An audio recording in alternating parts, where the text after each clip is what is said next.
दोस्तों नमस्कार। बिहार के पटना से एक बड़ी खबर है। चूंकि अभी हाल ही में कोरोना वायरस की वजह से एक दूल्हे की मौत हो गई। कोरोना की ही वजह से 111 लोगों से ज्यादा लोगों में कोरोना वायरस का संक्रमण पाया गया है। तो ऐसे में एक बड़ा सवाल ये है कि बिहार का पटना कितना सुरक्षित है। हम लोग दिल्ली, मुंबई, चेन्नई, मद्रास बहुत दूर दूर की बातें करते हैं, लेकिन आज हम एक बार यहां से पटना की बात करते हैं। और पटना में ये सबसे बड़ी एक और खबर आई है कि फिर से जो है तकरीबन 41 लोगों में कोरोना वायरस का संक्रमण पाया गया है और 4 लोग एक ही परिवार के हैं, वो जो है कोरोना से संक्रमित हैं, पॉजिटिव पाए गए हैं। मामला है कहां? अभी हाल ही में जो हमने देखा कि बिहार के पालीगंज में एक दूल्हा जो है, एक लड़का जो है गुरुग्राम से लौटता है और वहां से लौटने के बाद उसकी शादी हो जाती है। शादी के 2 दिन के बाद उसकी मौत हो जाती है। तो बहुत ही दुर्भाग्य की बात थी।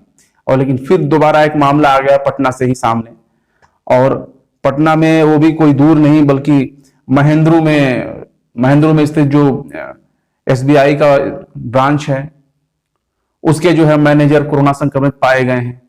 पीएमसीएच हॉस्पिटल का जो है एक डॉक्टर संक्रमित पाए गए हैं और कुल मिलाकर इनके साथ ही 41 लोग कोरोना से संक्रमित पाए गए हैं। अब सवाल यहां यह है कि बैंक मैनेजर को तो गंभीर हालत में पटना के एम्स में भर्ती करा दिया गया है। पीएमसीएच में संक्रमितों में जो है पैथोलॉजी में जो वर्कर काम कर रहे थे, उनमें एक टेक्नीशियन, एक सहायक, 2 नर्स, एक सफाई कर्मी, ये तमाम पूरा हुजूम शामिल है उसमें। और इन घटनाओं के बाद जो है अब कोरोना संक्रमितों की संख्या जो पटना में है वो 736 पहुंच गई है।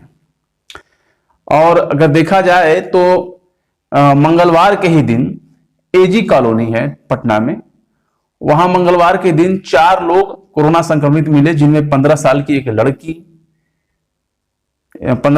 लड़की है, एक लड़का है, जबकि 82 साल के बुजुर्ग और 77 साल की एक महिला बुजुर्ग है संक्रमित ये पाए गए।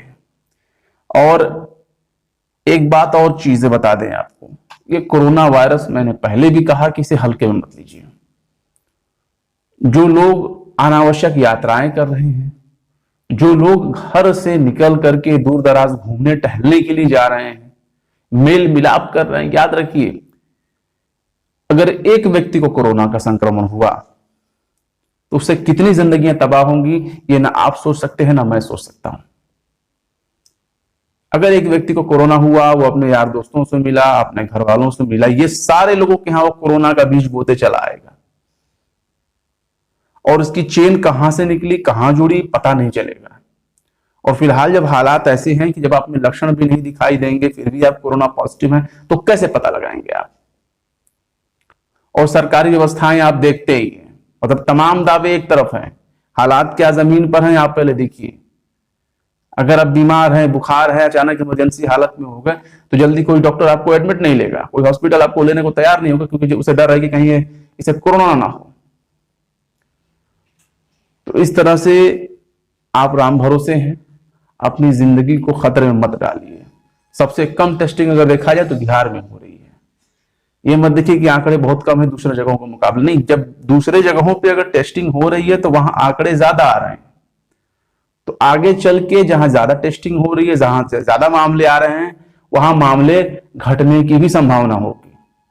मुंबई के धारावी में हमने देख लिया, मुंबई की धारावी में हालात बहुत हद तक काबू में है। क्यों? क्योंकि वहां घर घर टेस्टिंग की गई, सबकी टेस्टिंग की गई। यूपी में, बिहार में, बाकी जगहों पर अगर टेस्टिंग के रेट बढ़ाए जाएंगे तो उससे जो है जितने भी कोरोना के मरीज होंगे उनको हम लोग उजागर कर सकते हैं, उनको हम लोग पहचान कर सकते हैं, उनका इलाज करा सकते हैं। ऐसा नहीं कि एकदम नामुमकिन इलाज है, नहीं, इम्यूनिटी बढ़ाने की दवाएं दी जाती हैं, हॉस्पिटल में रख के आपको जो है आपको इलाज किया जाता है।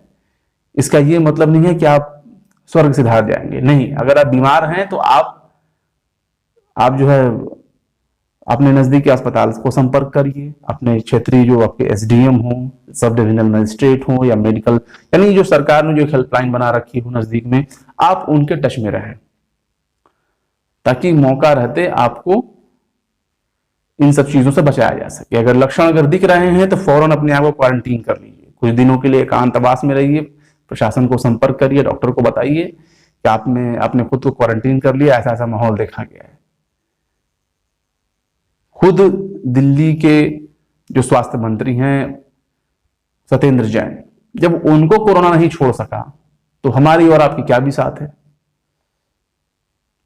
वो तो हाई टेक्नोलॉजी में जीने वाले लोग हैं, हाई फाई लोग हैं, इसके बावजूद भी उनको कोरोना हो जाता है। हालांकि अब वो रिकवर हो चुके हैं, पहले से बेहतर हो चुके हैं, स्वस्थ हो चुके हैं। लेकिन क्या एक आम आदमी की तुलना दूसरे लोगों से की जा सकती है, जबकि आपके पास ना रहने के लिए घर है, ना आपके सर पे छत है। उस दौरान ना आप क्वारंटीन हो सकते हैं, ना कहीं दूसरी जगह जा सकते हैं। यहां तक कि अभी भी बहुत से लोग किराए पर रहते हैं, तो कहां कोई क्वारंटीन रहेगा, किस तरह से रहेगा। ये बहुत बड़ी समस्या है। इसलिए लोग जो हैं बहुत ही एहतियात रखें। इतना याद रखें कि जो है कोरोना एक संक्रमण है, एक महामारी है, और एक दूसरे को छूने से फैलती है, एक दूसरे के संपर्क में आने से फैलता है। मैंने बहुत से जगहों पे देखा, कोई मास्क नहीं, कोई सोशल डिस्टेंसिंग नहीं, कोई बात नहीं, मास्क नहीं तो कम से कम अपना मुंह तो ढक लें।